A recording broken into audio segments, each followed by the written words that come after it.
Hi, babies! Mommy's home!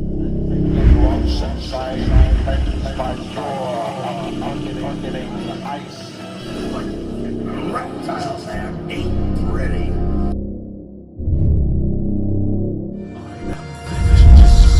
I am the night. I am Batman. But he is my father. I am he who is called Raish Al Ghul. He's in there. I want him by any means necessary. Call me Poison Ivy.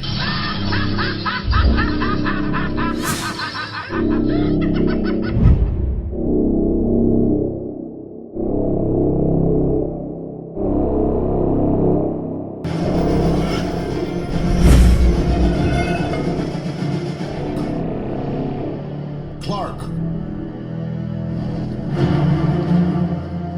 This is between you and me. Come on, Tommy, get over here! Get that thing going!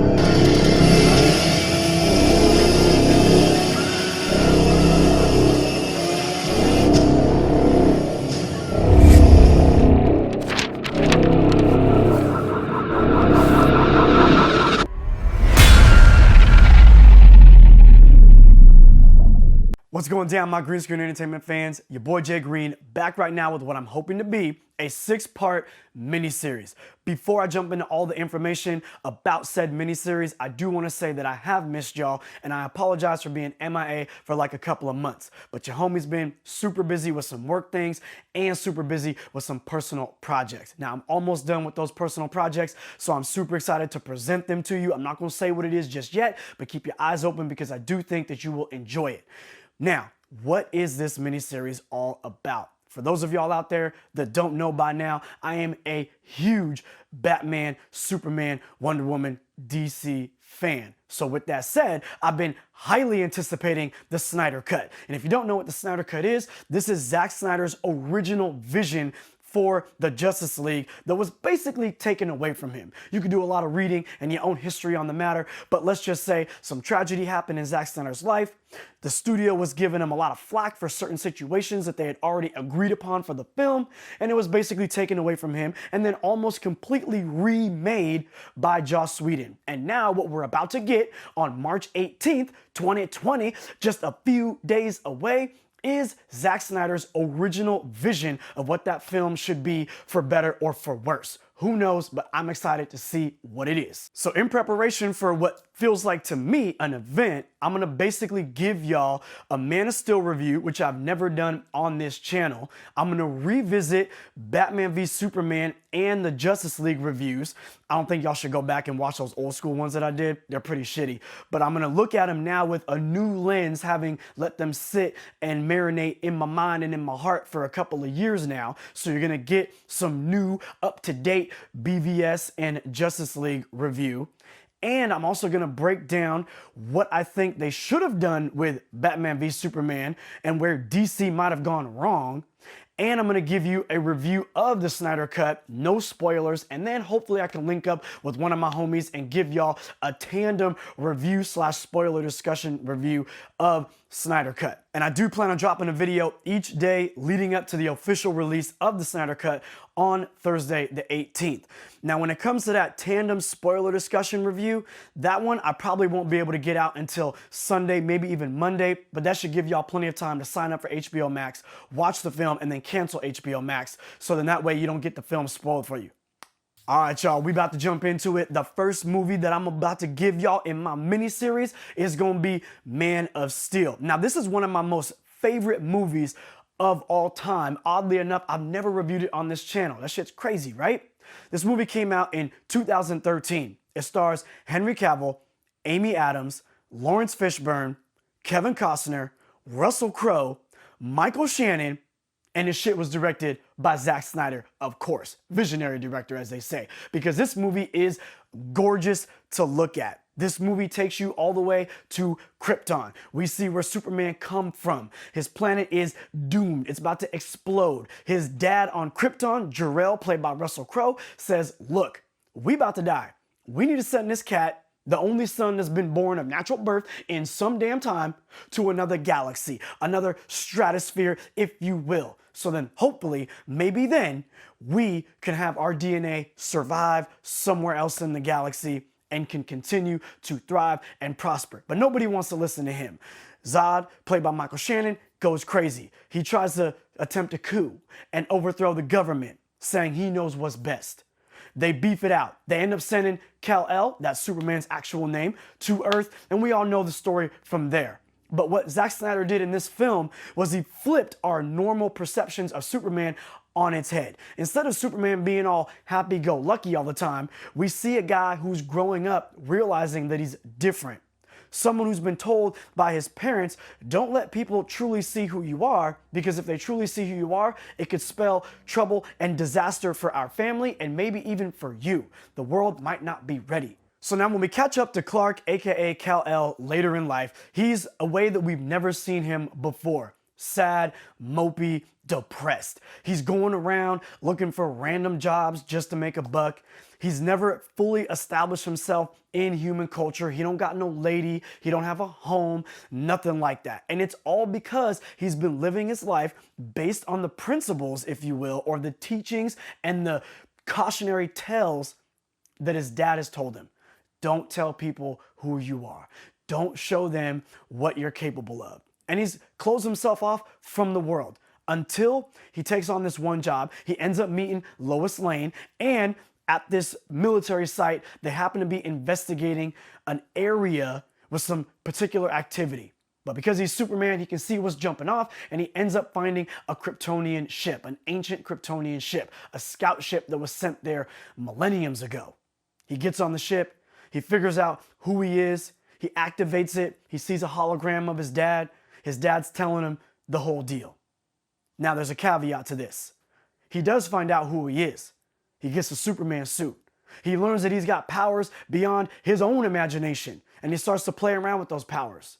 But the caveat is that ship somehow sent a beacon through space and time all the way to where Zod and his crew were at when the Phantom Zone let him out. So basically, he sent a beeper right to them to say, hey, come here, we got some stuff. Now, shortly after Superman has been coming into his own, messing around with his powers, kind of honing in on them, that Zod and his crew finally enter our solar system. And they send a message to the entire world. Look, there's one of our kind that's been hiding among you. He looks like you. He even talks like you. But homie, he ain't you. And you about to bring this guy to us. And if you don't, you finna catch these hands. And it's at this point that we know Zod is not playing around. His plans are to harvest the DNA of all of Krypton out of Kal-El's body. He's gonna kill Superman, he's gonna get that DNA. He's gonna take his world engine, he's gonna put it on opposite sides of the globe, and he's gonna then change the Earth's atmosphere to make it just like Krypton and breed a new race of Kryptonian people. Now, what I love about Zod is he's not wrong. Just like Thanos, you understand his thought process, but the way you're gonna go about accomplishing it is wrong. Zod wants to save his people, but you can't kill an entire planet of people. That's their planet. That's wrong. So Michael Shannon playing Zod, phenomenal. One of the best comic book villains that you've ever seen on screen. Highly underrated. Or I'm not even gonna say highly underrated. I'll just say highly unappreciated, because not many people mention Zod in the pantheon of amazing comic book cinema villains. So now that we know what Zod's plan is, and Superman knows what Zod's plan is, Superman's got a choice. A, do I defeat Zod and save Earth, even though now that Earth knows who I am and the disaster that technically I brought, they don't even want me here? So am I gonna leave? What's the deal? Or do I stay in hiding and hope that something kind of gets resolved and that they're never able to accomplish their plan because clearly I'm hiding, they don't get the DNA? And that's basically what Superman has to do. He's gotta make a choice. Am I gonna stand and fight with the humans? Or am I going to somehow sacrifice myself so that the Kryptonian race could thrive again. It's a hell of a thought. And Superman's got to handle that shit all in about 30 fucking minutes. Now, with everything that I've already told you, I think it's pretty safe to say that we know where this movie is going to go. It's a Superman movie and it's a superhero film. We know how it works, okay? But the reasons that you want to watch this movie are for the details, the subtle nuances that make this film special. All of the people that came together to make this movie what is to me a masterpiece.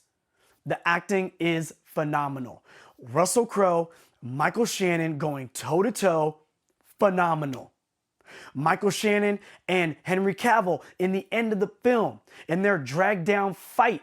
But not just the fight, but the monologues that they have with each other, the communication that they have with each other, the reasoning that they give to why this and why that should be done, or this shouldn't be done, or this isn't fair.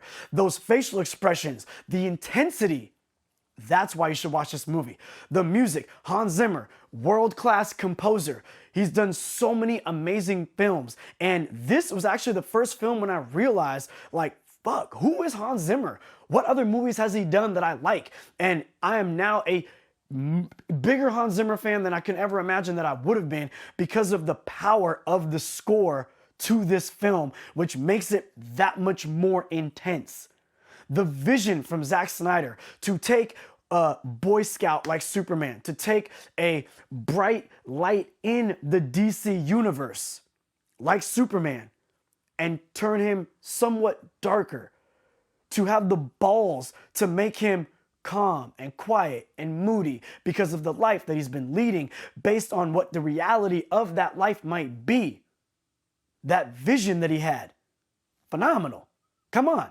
This movie is amazing because it took what you've already seen and it flipped it over, but then yet still gave you everything that a superhero movie should be. When Superman Returns came out with Brandon Routh, that movie, we thought we were going to get some Superman drag out action, but we didn't. We got a more somber movie that was about a guy leading his life as a superhero, or maybe a retired superhero, if you will. And we weren't prepared for that. But at the same time, it didn't really give us any true depth to the character, nor did it ever give us any true worthy action as a payoff, nor did it give us any true interesting story. Who gives a F about the villain in that movie? Was it Lex Luthor? I can't remember because I don't remember the film. But in this movie, you understand what Zod is trying to do. You don't want him to win, but you ain't that mad at him. The ability to give us a villain where we, if we were in his shoes, understand where he's coming from means that there is a moral challenge. There was a moral dilemma in the film between the villain and the hero. They are even matched, and we can be on either side and debate, man, what would I do? It just makes it that much more fun. All right, y'all, you are almost at the end of the video. Thank you so much for sticking around till the end of the video with your homie right here, hearing my thoughts and my feelings on this film. And I hope that you also invest some time in the next coming videos that I'm gonna be dropping this week, leading up to the Snyder Cut coming out on HBO Max on Thursday, the 18th. Now, I'm gonna give you one thing that I didn't really care for that much. In this film, someone very important to Superman passes away. They die. And the way that they died, I've always felt a little iffy about. I feel like if they had changed up some of the reasons for why this person had to die, then maybe this movie would be flawless. It's a very nitpicky thing from someone like myself who already feels that this movie is a masterpiece. I'm not going to spoil who that particular person is or what that particular reason for them dying was. You'll see it when you watch the film, and maybe you agree with me, maybe you don't. But I just think there could have been something tweaked around a little bit about that scene. Now, as a Man of Steel apologist, if you will, as a Man of Steel sympathizer, if you will, the other thing that I must address, the other thing that we've got to get to the bottom of this, America, is the outlandish outcry and disdain for how much destruction is caused to Metropolis, or the world, if you will, during Zod's attack. Look, let this shit go. Let me point something out to you real quick. If you have an alien race come to your planet and say, we are going to bring these machines, one on the North Pole, one at the South Pole, and we're going to change the molecular structure of your planet. And everything is going haywire and everything is going crazy. And then you have the one person that can defeat these people from destroying the planet, killing every living organism, killing any opportunity for human life whatsoever into the future. That one person messes up an entire city in order to save the planet. Are you really that mad at that person? Like, come on. Really, though. I remember one of the first times I showed one of my best friends, Matt, you know I'm talking to you. When I showed my best friend this movie, I'm thinking, man, my boy's gonna love this film. He's gonna cheer at the end of it just like me. And this guy's in construction and he sits there talking about all the destruction. He ain't talking about the performances, the story arcs, nothing. He's mentioning the destruction because his fool is in construction. And I said, man, what the hell is wrong with you? Did you miss everything that was on this goddamn screen? I'll just play it, Matt. You know I love you, man. Hey, but in the end of the day, thank you for making it to the end of this video. If you have yet to give me a like and a subscribe, what's your problem, man? Come on, have I not kept you entertained? With all that said, you are going to get a video from me tomorrow. It is going to be the Batman v Superman re-review edition. Remember, I already got one on this channel. It's shit. Do not go watch it. I'm going to give you a new up-to-date one. I got new thoughts. I got new things to say about it, okay? You're going to get that tomorrow, so stay tuned. Yo, in the end of the day, I hope I gave you some insight and maybe a new thought process of how to look at Man of Steel. Enjoy it, watch it, experience it. Ya homie, until tomorrow, I'm out.